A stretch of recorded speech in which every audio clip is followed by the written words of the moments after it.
Okay, welcome back onto the small intestine. All right, we've already seen part of the small intestine, so we've been talking a bit about the duodenum, right, and where the pancreas and the liver and gallbladder empty their contents as well as the stomach. So that very first part of the small intestine is the duodenum, and you can see here it's about the first 10 inches.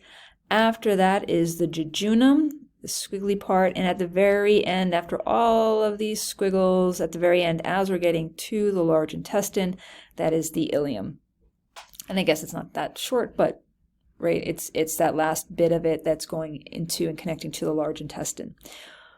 This point right here is very important. Nearly all the chemical digestion and nutrient absorption is occurring in the small intestine. So not in the stomach, not in the large intestine, but here. So that if that's going to happen, we need a large surface area. So we're going to talk a little bit about the special structures and organization that allow that to happen. As you saw, the duodenum is going to curve around the head of the pancreas. It is retroperitoneal, meaning that it is behind the parietal peritoneum in the abdominal cavity. And you know this, it's receiving the contents of the stomach as well as the pancreas and liver, gallbladder. What's occurring there is the neutralization of stomach acids. We're beginning the emulsification of fats, remember, mechanical digestion. Pepsin is being inactivated by that pH increase, and the pancreatic enzymes that we discussed in our last lecture are taking over the digestion of the different foods. Jejunum is the next 8 feet. It's in the upper abdominal area, so kind of your small intestine sort of squiggles back and forth from like going left, right, going, and then it goes, I guess, down or inferior in your abdominal cavity. It has large, tall circular folds. We'll see those in a second, what they're called. Fairly thick walls. It's muscular. Again, most nutrition and digestion absorption are occurring in this portion. I mean, that makes sense. Not much is happening in the duodenum other than the neutralization of acids and then the introduction of these enzymes. Then the last bit is called the ileum. This particularly has these very large clusters of lymphatic nodules. So these lymphatic nodules, again, are going to be part of your immune system that are there to monitor, make sure that anything that you ate does not have some sort of very toxic bacteria, and if so, it can stop it then and there before it gets into your bloodstream. The ileum ends at the junction with the large intestine called the ileocecal junction. And we'll see the first part of the large intestine is something called the cecum. So it's kind of like you just smush those two words together. All right, so let's take a look at the small intestine. So this is really super obvious. I love this picture. See like how roughly the inner lining of the small intestine is, particularly the jejunum. These are called plicae circularis. So this plicae circularis, each one of these folds is a plicae circularis. Now, here's something that's really important. It is a permanent fold, meaning this will not expand. You will never get rid of this fold.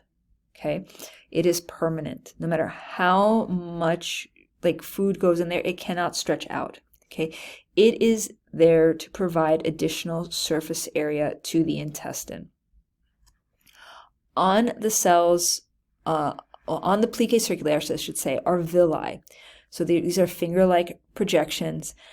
They are going to contain capillaries, both vascular, so blood vessel capillaries, as well as lacteals, part of the lymphatic system. So this is where you're going to have, again, not only do you have these permanent folds, but now you have these finger-like projections. So again, increasing surface area. Then all of those cells that are on the villi also have microvilli. So once again, more surface area. So again, all this extra surface area between these folds, villi, microvilli on the cells, all there to help with digestion and absorption. So let's take a quick look at this. So what you're looking at in this image, right, here's a plicae right here, right? That's a plicae circularis, and all of these individual things are the villi, and then all, like, so here, these are all villi, right? This is a plique circularis right here, plique circularis right here, plique circularis right here, and these things coming off of it are the villi, right? And then on one of these villi, you'll notice the cells, right? And those cells, so one of these cells have these little microvilli. That's crazy, so much surface area, right? Again, main job, absorption and digestion. We'll talk a little bit more about the enzymes that are found in the cell surface. Will help digest, will continue the digestion of food. Again, that's happening right at the surface of the cells. So digestion is occurring right here, and then absorption is occurring right there. There's lots of cell division that's occurring because as we're having digestion, I mean, cells are getting damaged, so you have to constantly replace them. Not only that, but once they are moved up toward the surface, they basically will rupture, releasing their digestive enzymes and proteins. So again, once cell ruptures, it needs to be replaced. So if we take a look at the histology from sort of a drawing kind of perspective, we're going to see the same layers. We have a mucosa, a submucosa, there is a muscularis and a serosa. So everything that you have heard up until now. So here we'll see there's different types of cells. The ones you'll see in lab are predominantly these columnar cells with microvilli. You'll see some mucus, some goblet cells that are producing mucus. There's a few of these, like you will not see these in lab. Our staining is not specified enough to highlight these enteroendocrine cells or these Paneth cells. But you will see blood vessels, you'll see the lymphatic system, at least in the models you will. Again, here's that muscularis mucosa that's dividing the mucosa layer from the submucosa layer. So these enteroendocrine, so again, absorptive cells, these are simply the ones that have microvilli. Goblet cells are producing mucus. Enteroendocrine cells are producing that secretin, the cholecystokinin, the gastric inhibitory peptide, which actually these days it's more correct called glucose-dependent insulinotropic peptide. They try to keep the name, or at least the initials, the same, the GIP. And then Paneth cells, which are secreting lysozyme. So lysozyme is going to help destroy any foreign microbes that might be out there. It's also capable of phagocytosis. So again, kind of in case you happen to ingest something that you shouldn't have, these will help prevent any major infection from occurring. As far as mechanical digestion in the small intestine goes, again, this is the actual physical churning of food. There's two different sort of mechanical digestion or movements, I should say, of the small intestine. The first is peristalsis, so that's where we're just simply moving food along. The other is something called segmentation. So sometimes it's not this sort of ripple-like wave of movement, but rather sort of like I don't know, smashing back and forth movement. So what that does is it helps mix the food. That's what this diagram is trying to illustrate. And then as far as chemical digestion is concerned, there's lots that is happening. So let's take a look at what's going on. As far as carbohydrate digestion absorption occurs, again, as a quick reminder, the salivary amylase will stop working. That means pancreatic amylase has to take over. There are also some brush border enzymes. So these enzymes are being produced by the cells, by the microvilli on the cells of the small intestine. These are all going to break down sugars. So using maltase, sucrase, lactase. Maltase breaks down maltose, sucrase breaks down sucrose, lactase breaks down lactose, right? For a lot of people, not everyone, but a lot of people, that lactase, the production of lactase in the body declines quite a bit after about 4 years old, which makes milky things difficult, like cheese, milk, yogurt, ice cream, things like that, difficult to eat. There's also something called the sodium glucose transport proteins that will help absorb glucose and galactose. And then we'll see that fructose is actually absorbed via facilitated diffusion and converted into glucose actually inside the cell. So, moral of the story here, again, salivary amylase stops breaking down carbohydrates once it hits the stomach, and that pancreatic amylase as well as some brush border enzymes will complete that step. Some of those brush border enzymes include maltase, sucrase, lactase that break down maltose, sucrose, lactose. And then the sugar or the glucose that is being produced will be transported across the cell membrane and absorbed. And any fructose that is being produced is absorbed and then eventually converted into glucose. As far as protein digestion absorption goes, again, brush border enzymes are going to convert peptides into amino acids. Here's a couple of those. And then most proteins are going to be absorbed as amino acids. And again, this is going to be active transport, meaning we're using ATP to transport this across the cell membrane. The vast majority of this is occurring in the duodenum and jejunum. And then a little fun fact for you, only about 50% of the amino acids are coming from your food. Well, I should say, not a fun fact, but I'll let you guys try to work this out. And if you want, feel free to email me with your guesses. Where do you think the rest of the amino acids that we're absorbing are coming from? So a little thought question for you. All right. As far as what's happening with lipids, in this case, there are no brush border enzymes. So there were enzymes for carbohydrates and proteins, not so for fats. Basically, any of the digestion of lipids is going to be occurring thanks to the bile salts and emulsification and pancreatic lipase, right? So emulsification being the mechanical digestion, the pancreatic lipase being the chemical digestion. So that's enough to break them down into their monoglycerides. And basically, these monoglycerides get packaged into or converted into something called a chylomicron, sort of this round bubble. So you can see it's composed of a main central core. And then it kind of looks like a simple lipid layer core, I guess, with like the different things on the inside. Let me see if I can find you a picture and pop that up.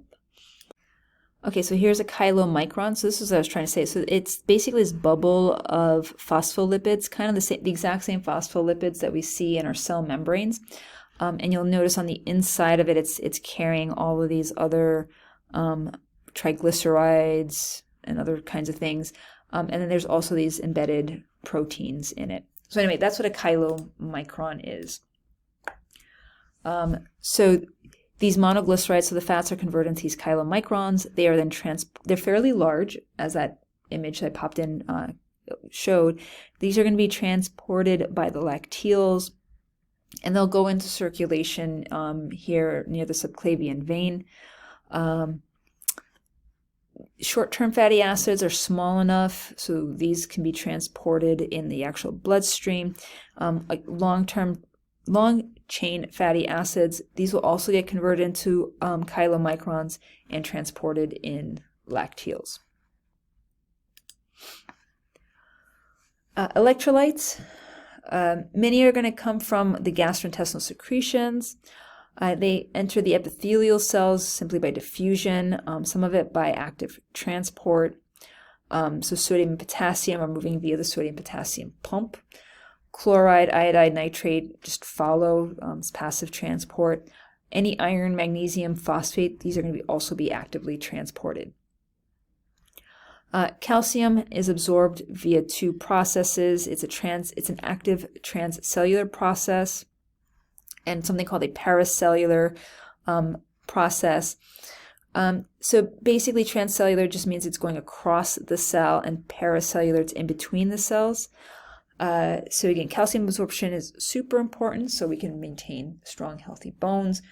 You do need to have intrinsic factor to help absorb calcium. If you do not have that, you will not put in these proper transporters that are going to help absorb it from the digestive tract and put it into the bloodstream.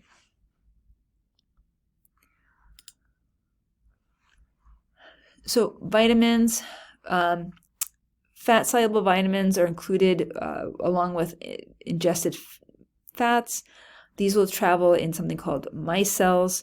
So this is what you're sort of seeing here is a micelle is basically a very small, kind of, there's the same idea as a chylomicron, not exactly the same, but it's like a smaller chylomicron, I guess. It also doesn't have those proteins embedded in its surface. These are absorbed by simple diffusion. Water-soluble vitamins are going to be absorbed by diffusion. B12 will combine with that intrinsic factor before it's transported into cells. And this is via something called receptor-mediated endocytosis. And let me see if I can find you an image of that so you understand better what that is. You can ignore like all of these terms. We're not going to worry about these.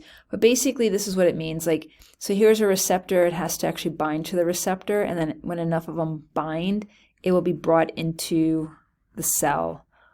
Basically, that's receptor-mediated endocytosis.